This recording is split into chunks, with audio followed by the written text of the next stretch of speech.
I only have a few things. There's really not, a lot going on right before the holidays. I hope everyone is having a good holiday season so far. The Jimmy Johnson grant, just to kind of give an update on that, I had hoped to get solicitation letters out before the holidays. That is absolutely not going to happen. So we do have kind of a core letter that we're going to do, but we have to do more research about where we're going to send those. I've met with the PTO fundraising group, and I'll be having some other meetings as the new year starts, but that is continuing to go. The one event that we do have planned for this week is the PJ kind of event that's kind of was thought of by our leadership club, but the PTO is sponsoring the event. And it is anybody that brings in $1 can wear PJs on Friday of this week. It's going to be a simple way to raise a little bit of money, something fun for the kids on the last day of school before the holidays. And we actually already have a parent that is willing to match, his company is going to match how much we raise. So if we raise $1,000, he's going to write me a $1,000 check. So that'll be nice and something simple. So that was a nice, generous offer. We've also had another family that's already donated $1,000 to it as well. So without really even having to solicit very much at this point, we have an opportunity to have around $3,000 before the holidays even start. So that is a very nice touch. Some other just housekeeping type items. Just so parents are aware, the first day back for school this coming year is going to be January 2nd. That is new because the new year hits on a Sunday. So we will be back to school on January 2nd. Some school districts, I think, have the 2nd off. I know a lot of other businesses have the 2nd off, but we do have school on January 2nd, just as an FYI. The January 23rd makeup day, just to kind of give some clarity on that. I am not really expecting a massive turnout for that event. It's a half day, and the reason we have to do it is because our kids never made it to us. If the kids would have been in the bus en route when all this happened, they would have probably exempted the situation. But the state says that we have to have 180 instructional school days for our children. So they are making us make the day up. So our school, Huff, and the third school, Cornelius, will all be making up the day on January 23rd, which was originally designed as a teacher work day. It's a 3-hour day. It's going to start at a normal time, 7:45, and we'll be done at 10:45. Lunches? No, we will not have lunch. No lunch. We'll have breakfast in the morning. And the rationale behind the lunches is because we were going to have to feed 1,000 children in 30 minutes. And I didn't see how physically it was going to be possible without doing bag lunches. And I just thought it was going to be a lot of work. If we offer breakfast to our children that may not have the opportunity to have breakfast, and I'm going to notify our parents through ConnectEd and some other ways just to constantly remind them that we will not have lunch that day. But at about 10:40, we'll start dismissal, and we'll be out by 10:45. The second half of the day, the teachers have a training that we have to do, but that's how the day works for children. But it'll be a normal school day for those that are here. So you're just cutting the day down to those 3 hours? Well, that's not our choice. It's not our choice. You're cutting it down. Are you still having math, reading, and science? I'm gonna leave that up. I'm leaving that up to teams actually. Basically, there's a couple different ways you can attack it because some grade levels aren't gonna have much instruction at all. Right. A perfect example would be first grade. First grade comes in. They have like a 45-minute block in the morning, and they go to specials. So really, they'll have a 45-minute block in the morning, specials, and then a little block, and then they're finished. Some grade levels won't have specials, so that won't impact them. So what I've told them is there's a couple different ways you can handle it. You can keep your schedule as normal and just hit what would normally have been covered during that time, or you can condense your blocks. Instead of having a 90-minute block in there, you can shrink it to 30 to 45 minutes so you can see all your groups, but you would have them for a shorter period of time. So I told team leaders yesterday that either of those options are fine with me. So they'll be sharing that information with their kids and parents soon. So just be prepared for that. But there will not be lunch, and we'll be making that pretty clear in that regard. Questions about that day? Right. And if you've been watching the news, the state is wrestling with these extra 5 days that they've added into the calendar. If you're not aware, at the 11th hour, the legislature added in 5 days to this instructional calendar for teachers. So it's 5 more work days for teachers, not children. We signed up for it. We did an appeal as a school system. So it's supposed to be for kids, but this year most of the school systems were issued an appeal or exception. But the state looks like they're going to back out on that based on the stuff I've seen from Tom Tillis and a few of the other things. So that may not exist next year. They're also fighting over our bookends, meaning that we can't start school until, I think it's August 25th, and we have to end school by June 10th. And that was done, especially for Ms. Kabuka, since you're new to the state. The state of North Carolina created this tourism rule for the tourism industry, and they told us because they wanted to try to promote tourism was that we couldn't start school till August 25th, because in reality CMS used to start about August 13th in that ballpark, and then you could end whenever you had more flexibility in your schedule. But now the state has it August 25th, and we have to be done by June 10th, and that really blocks us in a lot of things. So they're fighting over that a little bit too. So I'm not sure where that's going to go, but just to kind of be aware, over the next few years you could see that shifting back. And that gives districts more flexibility over when they start and things of that nature. Questions about that? All right. Teacher of the Year, we had to turn in our nominations this week. The 4 teachers that were up for Teacher of the Year, and our vote will be in on Friday. Miss Nicastro, which is a new kindergarten teacher at our school, is up for the award. Miss May in 2nd grade is up for the award. Miss Jackson, who's also a 2nd grade teacher, is up for the award. And Miss Barber, who's one of our 3rd grade teachers, is up for the award. Very difficult to pick 4 nominees from our school to be up for the award. We don't include people that were the winners the year before, and we look at teachers that are kind of all-around teachers. They're adding in innovative ideas into their classroom. We look at how they look at differentiation in their classroom, the philosophy in regard to the classroom community they create, and each of these teachers have done some really neat things to this point of the year. So they're our nominees. Our teachers will vote actually today on those nominees in a ballot, and then we'll have a winner on Friday in that regard. Angel Tree, this year we were able to support 10 families and 31 children through our Angel Tree, and that was done through staff at the school and actually quite a few parents and community groups, so that was very nice. Parents are already picking up those items now, and basically what we did is very standard, where our staff members and parents were given the opportunity to purchase items for families in need. So was it in-house? It was both. Parents that came in the main office grabbed tickets. No, I mean the families. Oh yes, they were families from our school. Yes, families? yes, families from our school. Did it pick up towards the end at all? They got everything was gone. Oh, yeah, Okay, they were good. on Yeah. board. Yeah, Good. There's nothing else that... everything's gone. Now there could be. If you talk to Miss Robinette, our school counselor, she may have other items. So basically, we actually ended up with more than we needed. So we actually, what we typically do is, for instance, I'll pick a couple tags and then I buy a couple things on the side, and I just give them to her as we need to.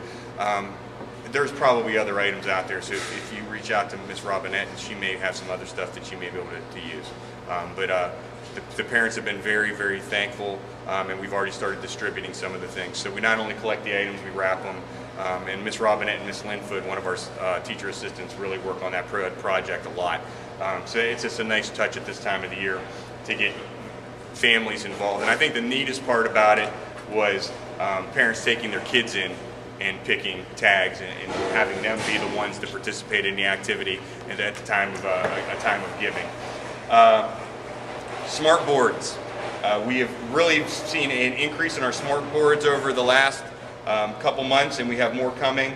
These are the most recent ones that we've put in. Miss Brantley and Miss Moyer in 5th grade both have recently gotten smart boards, or Miss Moyer, if she hasn't gotten hers yet, will be getting it. Miss Brantley has hers.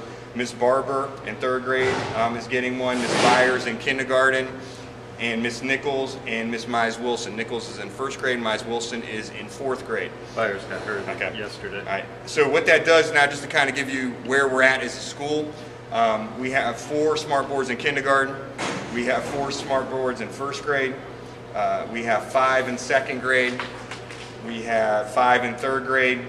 We have 3 in 4th grade right now, and we have 1 coming for another teacher soon. But 2 of those teachers also are using projectors, so we actually have a few more using projectors in those classrooms. And we have 4 in 5th grade, plus media technology, and our EC classroom has them. So we are trying to spread them out across grade levels once teachers get trained. So that's how we're going about doing that. So we're kind of making sure that we're even across the school. But we are accelerating the process as funding comes in. We are purchasing more and more, and we're going to keep our vision on making sure we have one in every single classroom. That is our goal, and that's what we're working towards. The last thing I have is probably the most important, not necessarily for this group, but it's the thing that I need to get out to parents the most, and I put it in last week's weekly memo. It's going to be in this week's weekly memo. It should be in teacher email blast this week as well, is morning drop-off time. We are going to make a shift in regard to our morning drop-off for people that are dropping children off early, and I've tried to kind of let people be aware for the last few years, hey, if you drop your child off before 7:15, or 7:05 really, there's no one on duty. Our staff doesn't have to be here until 7:05. They're kind of on their own. And I try to do that as a deterrent to let people know that you really don't want your child to be here by themselves if you don't have to. Even with that being said, we've had families that are dropping off consistently at 6:30 in the morning. When I come in, they're here. When there's only one or two students, it's really not a huge issue. They can sit there and read. But as students come, they begin to play, chase each other around the foyer, and it's really kind of an accident waiting to happen. So we are not going to unlock our front doors until 7:05. At this time, they are open when the school opens. So when Mr. Dexter gets here at 5:45, he unlocks the front doors so a child can come in and kind of be dropped off at any time. But we're going to try to wait till 7:05. It's not going to completely fix the problem because we're still going to have quite a few people in there for 10 minutes, but it will reduce the amount of time that they're in there. Some schools don't open the doors until 7:15 or the actual start time. I don't feel exceptionally comfortable with that, but I was trying to reduce the amount because we're having, it gets very, very loud out there now without anybody monitoring them. They're chasing each other, just, not poor behavior, but just children behavior with no monitoring, and it's just a situation I don't feel comfortable with at this point. So that's really the big change that'll be coming at the start of the new year, and I'm going to make sure that that gets out to parents, and hopefully that will be a deterrent and kind of reduce the amount of folks we have dropping off, potentially 45 minutes early before school starts, and we're already in early school. So that's all I have. Things for me right now that I can answer. Because if not, this may be a short one. Yes? Question on the progress reports. They're supposed to be going paperless. Yeah. Yeah. But the grades are not current in Parent Assist. How can we get the grades to be current and reflect if you want us? I guess what you need to do with that is they should be current. So if they're not, if you've tried with the teacher first to ask the question, let me know, because I need to talk to that teacher about it, because when the mid-quarter comes out, it should be completely current. The only people that are getting comments, though, at the mid-quarter are people that are struggling. So if a parent wants more specific information about their child, they can email the teacher and ask them, but they will not get written comments. Now, the only grade level that did do it this time was 5th grade, and I told them not to do it anymore because it's too much. That means they have to make 100 comments in mid-quarter and then come around and do 100 more comments at the end of the quarter, and that's just too much. It takes way too much time. So I said focus on those kids that are struggling in mid-quarter, people that you need to talk to in regard to the parents if you have a concern, and then if parents want to touch base with you, go ahead and do that. So that's why we've changed that. But 5th grade did do comments for everyone, and I'm just talking 3-5 here. In K2, they did put comments on theirs if they do paper. But yeah, definitely let me be aware. Okay, so as far as you're concerned, they should be current. Once the progress report because that would be comes out. exactly what the expectation would be if we were doing something hard copy. Yeah, And they should. define current. Yeah, it should be everything up to that point.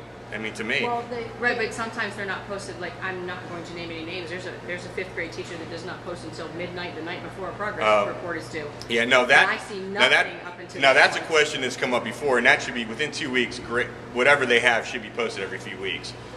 It's not. It can't be a day. It can't be with But I tell them within a couple weeks you should have. If you get something turned in. 10 days, I think, is an appropriate amount of time to get something in the system. So again, make me aware of that so I can let teachers be aware of that. Okay. That's really the only way to hold it So if accountable. the progress report says that your child has a B, you can go into Parent Assist and it still says an A. I would touch base with the teacher. Wait a second. Are you because I did the same thing. Are you looking on the first page, or are you looking at the? Because I You have to ask Helen. You have to do a drop down for Yeah. 2nd quarter only. Right. So maybe an average of both quarters. It is. Right. Yes.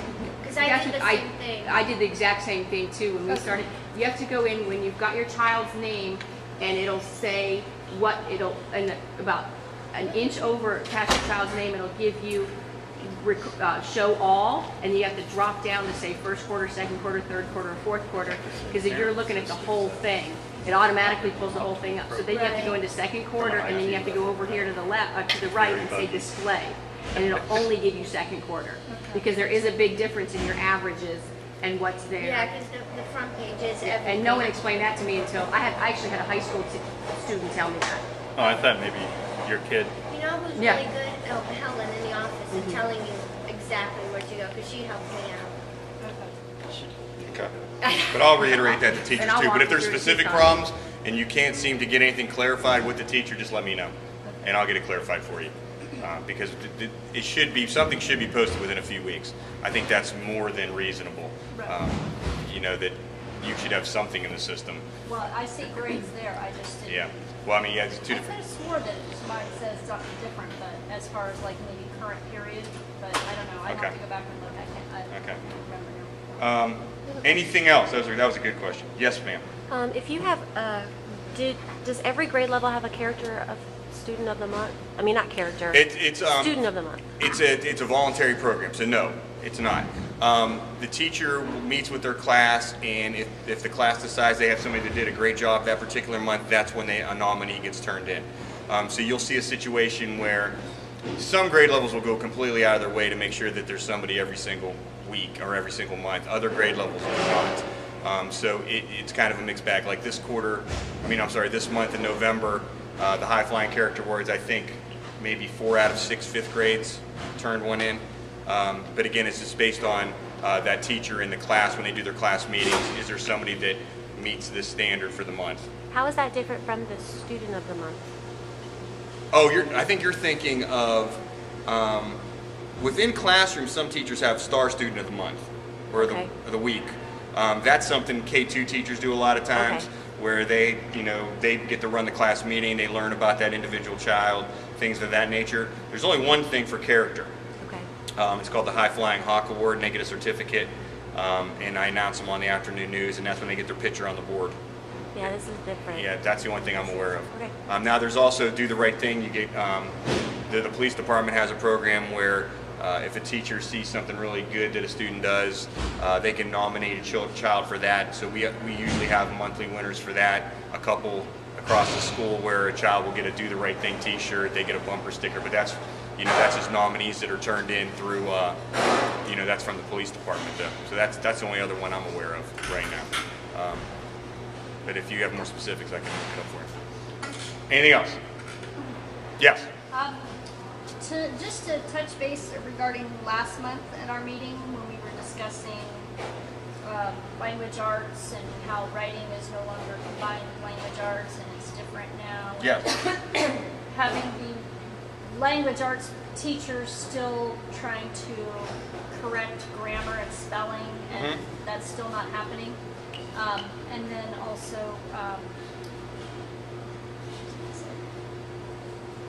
is there a way that, I mean, I don't know if you followed up on any of that from last month as far as trying to get them all to do that, because I know some people said that their kids are taking the spelling tests, but mine are not, and I don't know if that's something that is just based on the teacher or grade, or how does that all work? Okay. The grammar piece depends on the assignment, like we talked last time. So not every assignment is going to have a grammar marking on there, but like I said, the teacher should be having communication with the child about when they conference with them that they need to work on these skills, and if there's a rubric in the writing piece that they will get a grade on that particular skill. In regard to spelling, not everyone does spelling in the method that it used to exist where you get a list of words. Some use it as word pattern or letter patterns. Some do it tied into their vocabulary. For instance, some will tie it into their Imagine It books, and they have to not only spell the word correctly, they need to define the word. For instance, that's what 5th grade is doing. So it's kind of a mixed bag in regard to spelling as part of the program. We do not have a consistent spelling program throughout our school, and maybe that is something we'll have to look at. because that is not consistent throughout the school. Second grade uses word journeys, which focuses completely on patterns. They do a spelling inventory at the beginning of the year, and they do it throughout, and then based upon these inventories, they do specific, so everybody has kind of a different list in clusters of kids, and then they take their test that way. But as you get into the upper grades, it focuses more on vocabulary based and less on spelling in and of itself. It's more on learning vocabulary. How do these words be, or are these used? The Common Core, which is the new standards that are coming out from the federal level, actually is going to make that even tighter, because one of the two things that we have to focus on in elementary school, one is informational text and the other is vocabulary in that text. So it's going to be more of a vocabulary focus, you know, what the vocabulary word is, what the word means, what would be an antonym and a synonym of that word, you know, things like that, you know, use it in a sentence, that kind of stuff, so we're using better vocabulary. So we can talk about it. I did talk to teachers about it, because most of the teachers will watch this, so they come to me and say, you know, this is how I'm doing it kind of thing, but right now we do not have a consistent spelling program throughout the school, but we can talk about it. So when it comes to like end of grade testing and like assessments and stuff like that, none of those things factor in. Spelling's not on the end of grade. But as far as like if there's a word that the kid, like say for instance a kid is used to spelling the word a certain way and never gets corrected in class on their paperwork, in their writing or language arts when they're doing reading responses, and it comes up on a test, they can't ask the teacher what that word is if it's spelled totally different from the way the teacher never corrected it. That's true. Yeah, I mean, I guess that would be the case. I mean, yeah, I guess that would be true. Yeah, I never thought of it from that perspective. So, yeah, I mean, I can let teachers be aware of that. Yeah, I mean, I wouldn't think it would happen regularly. No, I don't think but, so. Yeah, I mean, but I just, yeah. I would hate for any kid to miss a question because of that. Misled the whole entire time, thinking Right. it was pronounced a certain way or spelt a certain way, and then it comes up on a test, and they're thinking it means something totally different. No, I think that's a good point. Okay. Do we know how Nicholas did in spelling bee? Nicholas, actually, I announced it yesterday afternoon. Nicholas did actually, Nick Rios in our spelling bee was our representative for our school, Nick Rios, and he did a really, really good job. He's made it the farthest anybody from Washam's ever made. He didn't win, and I'm not sure exactly what round he made it to, because it was the entire Northeast Learning community had a representative, and but he did a really good job. Miss Lyons was our person that went with him, and she was really proud of him. He was disappointed, but he's made it further than anybody has from our school. So he's a 5th grader here at the school, so that was good. Some of those Was words. it just for the 5th grade to try out? No, it's every classroom in 3rd through 5th did an internal contest, and then the winners from our grade levels had a contest here, and then that winner represented the school. Okay. Yeah. Some of those words were tricky. I There know were some one tough parent. words. I know there was one parent there that was like, "Oh, good," that the word ended up being spelled wrong. It was good. Yeah. The kids did Do good. we have math bees or anything like that? No. No. Geography, isn't there a geography bee? There is a geography one, but that's really done independently. Okay. You know, they give the paperwork to the kids. It's done through I think it's done through National Geographic, but it's really something that a parent would kind of initiate on their own. I thought there was a Math Olympiad. Isn't that Math Olympiad is done Isn't that right now? Math Olympiad is done in class though. It's more of a personal challenge. You get points based on how you do on high risk problems and things of that nature, and then at the end Ms. Hines does give certificates and things out to students, but that's more in class. But we don't have like a fluency kind of math activity. Now we do have Science Olympiad after school, which is a group that deals more with problem solving, critical thinking, but it's not math per se, like where you don't get like a math problem and have to solve it. They give you problems that you have to solve, but it's more collaboration based, not necessarily math based. But you know, that's something we can look into. I think that would be fun, Yeah. even if it was like encouraged in math class itself, you know, as a class thing. Because I remember doing it in 3rd grade, and I thought it was fun. I like math anyway. Yeah. But as a parent of someone who hates math and struggles with math facts, I thought maybe if it was more oral, or you know, if it was something that was presented more in a class, you know, like the whole class participates, maybe it would be more inclined to stick here. Right. Well, doesn't Miss Thompson, she does something with all the kids? That's Science Olympiad. Oh, No. yeah, that's So another once they thing. come That's done. And she does this across the entire school. She gives math challenge problem. Miss Thompson does math challenge problems, and she actually has a little store in her room, so if kids participate and they get the answers correct, she keeps track of their points, and then they can come and spend dollars in her office for like knick-knack kind of things. And you know, kids across the school are kind of engaged in it. It's an extra activity if they want to participate in it. But yeah, we have kids all the way from kindergarten on up doing that. So that's something she just started this year. So that's been a neat kind of thing that she does with them. And they can save their whatever their imaginary dollars are and wait for better stuff if they want and things like that. So that's been kind of cool. Another thing that we are looking into getting is something called Brain Pop. It is a video-based program that's really cool. Teachers can use it as part of lessons. If you have an iPad, there is a version on the iPad you can get. It only does a kind of a clip of the day, I think, where it'll take, like, for instance, snowflakes, and then there's this, it gives kind of an explanation of how snowflakes are created and ties in the science piece. But I guess the program in and of itself will go much deeper. You can go into specific strands. So we are going to purchase some licenses for that to allow our teachers access to that, so it could be something they use as part of the classroom, and they can use it as just another way to kind of engage the kids in learning, but it ties completely into the curriculum. So that'll be something at the start of the year that we're looking into as well, and we'll probably purchase for our classrooms. Anything else? Okay, well, I hope everyone has a wonderful holidays, and I'll see you in January. Thank you. All right.